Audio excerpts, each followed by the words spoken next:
Hello दोस्तों, मैं सबसे पहले आपके लिए तहे दिल से धन्यवाद देना चाहूँगा। जो आपने अलंकार वाली वीडियो को ऑल इंडिया में बहुत ज़्यादा वायरल कराया है, उसको आप यूट्यूब पर या गूगल पर कहीं पर भी अलंकार ट्रिक लिखकर सर्च करते हैं तो आपके लिए फर्स्ट नंबर पर वो वीडियो दिखाई देगी। और उसको बहुत ज़्यादा आपने सहयोग दिया है, प्यार दिया है, तो इसी प्रकार से आप प्यार और सहयोग देते रहिएगा, जिससे कि मैं आपके लिए और अच्छी से अच्छी वीडियो यहाँ पर लाता रहूँ। तो चलिए, आज इस वीडियो में आपके लिए ऐसी ही एक और शानदार वीडियो लेकर आया हूँ, जो है समास को पहचानने की ट्रिक है। आप इस वीडियो के देखने के बाद समास को बहुत ही आसानी से पहचान पाएंगे और परीक्षा में, कोई भी परीक्षा हो चाहे, उसमें समास से एक क्वेश्चन जरूर ही पूछा जाता है, एक से ज़्यादा भी पूछे जाते हैं। तो चलिए, मैं आपके लिए समास को बहुत ही अच्छे से और आसान तरीके से समझाता हूँ। चलिए, सबसे पहले यहाँ पे हम समास की परिभाषा देखते हैं। परिभाषा क्या होती है? दो या दो से अधिक सार्थक शब्दों के मेल से बने नए शब्द को हम क्या कहते हैं? समास कहते हैं। यानी कि दो या दो से अधिक, जब क्या होता है, दो या दो से अधिक सार्थक शब्द मिलते हैं और एक नया शब्द बनाते हैं, उसे हम समास कहते हैं। ठीक है। समास के प्रकार देखिए, समास के भेद पूछें तो आप बताएंगे समास के 6 प्रकार मिलते हैं। मैं इसके बाद आपके लिए ट्रिक भी बताऊंगा इनको याद करने की। पहले इसके प्रकार देख लीजिए। फर्स्ट प्रकार है अव्ययीभाव समास, सेकंड है तत्पुरुष समास, तीसरा है कर्मधारय समास, चौथा है द्वंद्व समास, पांचवा है द्विगु समास और छठा है बहुब्रीहि समास। हम इनको अच्छे से डिटेल में पढ़ेंगे, लेकिन पहले मैं आपके लिए इनको याद करने की एक बहुत ही अच्छी ट्रिक बता देता हूं। इसके बाद हम इन सभी को बहुत ही अच्छे से डिटेल में पढ़ेंगे। देखिए दोस्तों, ट्रिक आपके सामने है। ट्रिक क्या है इसकी याद करने की? द्वंद्वी अब तक, इतना याद कर लें, आपके लिए सभी समास याद हो जाएंगे। द्वंद्वी अब तक, इसको अलग अलग हम लिख दें तो इसको मैंने अलग अलग लिख दिया। इसको दू दी आ बा ता का। अब इसका मतलब क्या होगा? दो से होगा द्वंद्व, दुई से होगा द्विगु और आ से होगा अव्ययीभाव, बा से होगा बहुब्रीहि, ता से तत्पुरुष और का से कर्मधारय। इस ट्रिक के माध्यम से आप समास के जो 6 प्रकार हैं उनको अच्छे से याद रख सकते हैं। द्वंद्वी अब तक ट्रिक आपके सामने है। ठीक है। अब हम इनको डिटेल में पढ़ना स्टार्ट करते हैं कि परीक्षा में यदि समास पूछे तो हम इनको कैसे पहचानेंगे कि दिए गए उदाहरण में कौन सा समास है।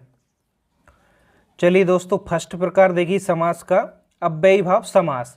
बहुत ही सरल है इसको पहचानना। देखिए इसको कैसे पहचानेंगे? जिन शब्दों के प्रारंभ में उपसर्ग लगाओ, उपसर्ग हम पढ़ चुके हैं, उसे अव्ययीभाव समास कहते हैं। उपसर्ग कौन से होते हैं? जैसे कि यथा, आ, भर, अनु, निर, प्र, प्रति आदि क्या होते हैं? उपसर्ग होते हैं।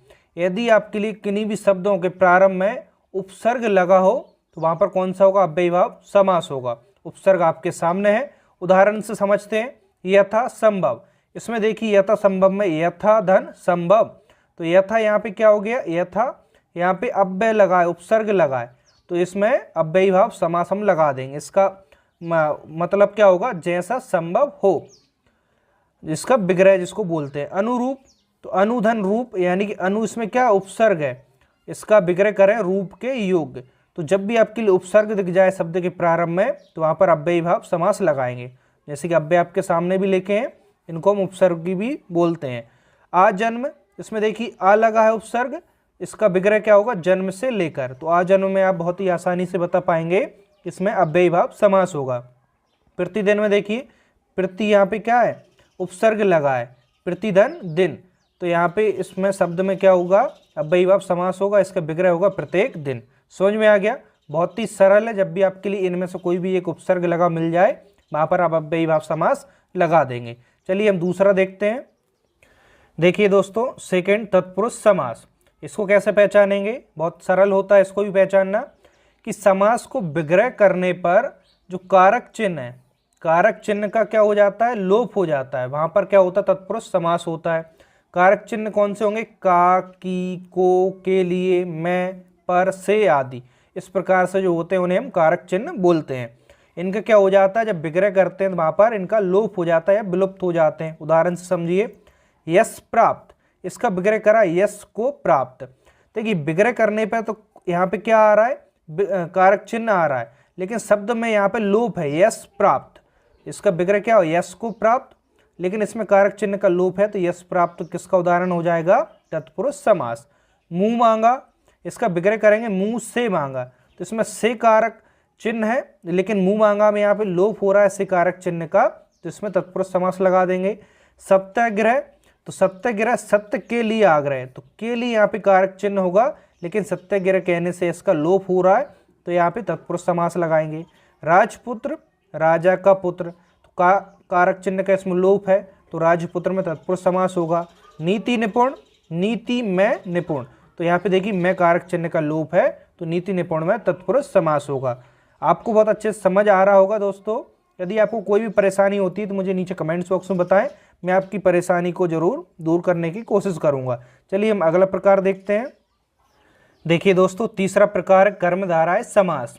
इसको कैसे पहचानेंगे कि जिस समास में प्रथम पद यानी कि पहला पद क्या हो, दूसरे पद की विशेषता बताता है, उसे कर्मधारय हम समास कहते हैं। यानी कर्मधारय समास में क्या होगा, जो पहले वाला पद होगा वो दूसरे पद की क्या विशेषता बताएगा, वहां पर हम कर्मधारय समास लगा देंगे।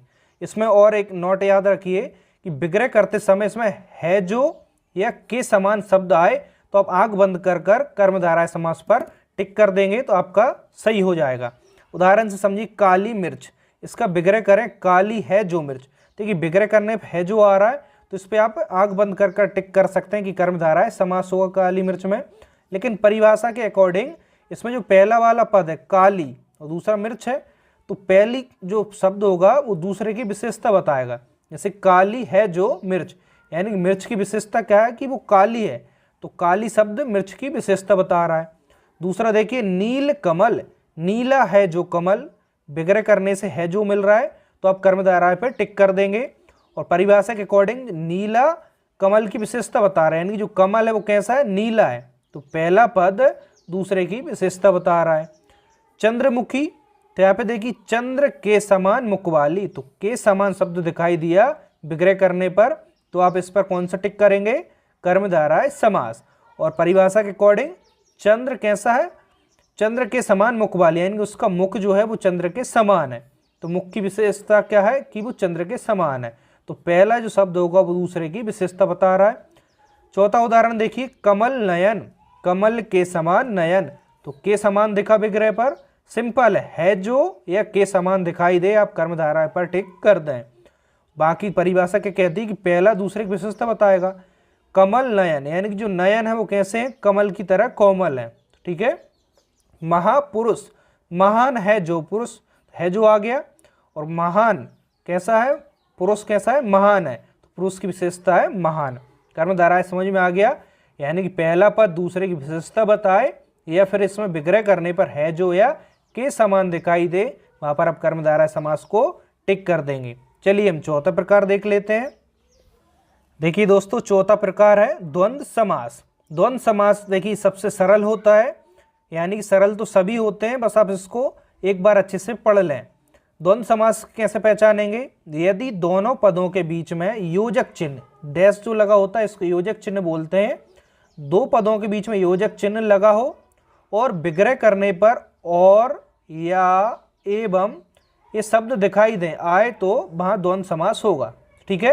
या तो योजक चिन्ह दिखाई दे या विग्रह करने पर और या एवं ऐसे शब्द दिखाई दें तो वहाँ पर आप द्वंद्व समास लगा देंगे। उदाहरण देखिए, माता पिता, यहाँ पे डैश दिख रहा है योजक चिन्ह, तो इस पर आप द्वंद्व समास आंख बंद कर कर लगा देंगे तो आपका 100% सही होगा। विग्रह करने पर माता और पिता, और आ रहा है माता और पिता, विग्रह करने पर और आएगा। पाप पुण्य, योजक चिन्ह देखा, द्वंद्व समास का उदाहरण हो गया। पाप और पुण्य, और भी दिखाई दिए विग्रह पर। ऊंच नीच, ऊंच नीच तो योजक चिन्ह लगा है, द्वंद्व समास होगा। ऊंच या नीचे, यह है विग्रह करने पर। खरा खोटा, योजक चिन्ह, और खरा या खोटा दोनों तरीके से पहचान लेंगे, या तो योजक चिन्ह देख लीजिए या फिर और या एवं ये शब्द दिखाई दें तब भी आप वहां पर कौन सा लगा देंगे, द्वंद्व समास। इसका 5 उदाहरण देखिए, भाई बहन, योजक चिन्ह लगाए और विग्रह करने पर और आ रहा है भाई और बहन, तो यहाँ पर आप कौन सा लगा देंगे, द्वंद्व समास। इसका देखिए आप दूसरा भी और एक और तरीका मौखिक याद रख सकते हैं, जो दोनों पद होते हैं वो समान होते हैं, माता पिता दोनों समान होंगे। पाप पुण्य, यानी उनका महत्व बराबर होता है, देखिए पाप पुण्य, जितना पाप होता है ना पुण्य, है ना। भाई बहन, तो ऐसे भी पहचान सकते हैं, और योजक चिन्ह सब सिंपल है और दिखाई देगा या एवं विग्रह करने पर, कैसे भी पहचान सकते हैं, बस आप कोई भी एक चीज़ याद रख लें तब भी आप परीक्षा में पहचान पाएंगे। तो चलिए हम अगला देख लेते हैं। देखिए दोस्तों, 5वां जो प्रकार है द्विगु समास, ये भी बहुत ज़्यादा सरल है। इसको कैसे पहचानेंगे कि जिस समास में पहला पद आपके लिए संख्यावाचक दिखाई दे या फिर आपके लिए समूह का पता चले, वहाँ पर आप द्विगु समास को टिक करेंगे। उदाहरण देखिए, जैसे कि नवरत्न, तो यहाँ पे नव क्या है, संख्या को दर्शा रहा है, तो द्विगु समास का उदाहरण हो जाएगा। विग्रह करेंगे 9 रत्नों का समूह। सप्तद्वीप देखिए, सप्त, तो पहला जो पद संख्यावाचक है इसका विग्रह करेंगे 7 द्वीपों का समूह, तो यहाँ पे पहला संख्यावाचक शब्द होगा तो द्विगु समास होगा। और देखिए यहाँ पे समूह का भी बोध हो रहा है हमें। तीसरा उदाहरण देखिए त्रिभुवन, तो त्रि यहाँ पे पहला शब्द है, पहला पद है, वो कैसा, संख्यावाचक है, तो यहाँ पे कौन सा होगा हमारा, द्विगु समास का उदाहरण। इसका विग्रह करेंगे 3 भुवनों का समूह। चौराहा, तो पहला देखिए चौ कैसा, इसका मतलब 4, तो संख्यावाचक है, तो इसका द्विगु समास होगा। विग्रह करेंगे 4 राहों का समूह। तिरंगा, तिरंगा, त्रि यानी कि ती जो है 3 रंगों का समूह, तो यहाँ पे संख्यावाचक है, तो यहाँ पे द्विगु समास में हम पहचान लेंगे कि संख्यावाचक होगा पहला पद, वहाँ पे द्विगु समास होगा। चलिए हम समास का आखिरी प्रकार देखते हैं। देखिए दोस्तों, छठा जो है बहुब्रीहि समास। यदि 5 समास आप पहचानना सीख गए हैं तो छठा भी आप बहुत अच्छे से सीख जाएंगे। देखिए बहुब्रीहि समास को कैसे पहचानेंगे, जिस समास में कोई भी पद प्रधान नहीं होता है, अर्थात दोनों पद मिलकर किसी तीसरे पद की ओर संकेत करते हैं, वहाँ पर कौन सा, बहुब्रीहि समास होता है। बहुब्रीहि समास में क्या होता है कि दोनों पद इसमें प्रधान नहीं होते हैं, दोनों पद मिलकर किसी तीसरे की ओर संकेत करते हैं, वहाँ पर बहुब्रीहि समास होता है। इसको पहचानना और सरल है, एक नोट याद रखिए, इसके उदाहरण में ज़्यादातर हमें देवी देवताओं के नाम मिलते हैं। उदाहरण देखिए घनश्याम, तो देवी देवताओं का नाम है, तो इस पर बहुब्रीहि समास टिक कर सकते हैं। बाकी इसका विग्रह करें, घन के समान श्याम है जो, अर्थात किसका बोध हो रहा है, श्री कृष्ण का, तो तीसरे का बोध हो रहा है, तो बहुब्रीहि समास का उदाहरण है। लंबोदर, लंबा उदर है जिनका, अर्थात इसमें कौन का लंबा उदर है, गणेश जी, ठीक है, तो लंबोदर कहने से हमें गणेश जी का बोध हो रहा है, तो यहाँ पे हमें बहुब्रीहि समास का उदाहरण मिलता है। गंगाधर, गंगा को धारण करने वाला, अर्थात किसने गंगा को धारण कर रखी है, शिव जी ने कर रखी है, तो गंगाधर शिव जी को कहते हैं, तो गंगाधर से कहने से किसी तीसरे का बोध हो रहा है, किसका तीसरा, यानी कि शिव जी का, तो किसका उदाहरण है यहाँ पे, बहुब्रीहि समास। दशानंद, दशानंद कहने से आपके लिए रावण का बोध हो रहा है, इसका विग्रह होगा 10 हैं आनंद जिनके, अर्थात किसके हैं दशानंद, 10 सिर के किसके हैं, रावण के हैं, तो दशानंद हमारा कौन सा होगा, बहुब्रीहि समास होगा। तो यहाँ पे आप नाम देख सकते हैं, देवी देवताओं के नाम मिल रहे हैं आपके लिए, तो वहाँ पर आप बहुब्रीहि समास को टिक कर सकते हैं। दोस्तों उम्मीद करता हूँ आपके लिए इस समास की वीडियो बहुत ज़्यादा पसंद आई होगी, तो आप इस वीडियो को भी अलंकार वीडियो जैसा वायरल कराने में सहयोग करें। वीडियो को ज़्यादा से ज़्यादा लाइक करें, शेयर करें, कमेंट करें, और आप चैनल पर नहीं हो तो चैनल को प्लीज़ सब्सक्राइब कर लीजिए, ताकि मैं आपके लिए और अच्छी अच्छी ट्रिक वाली वीडियो और डिटेल वीडियोज़ लाता रहूँ।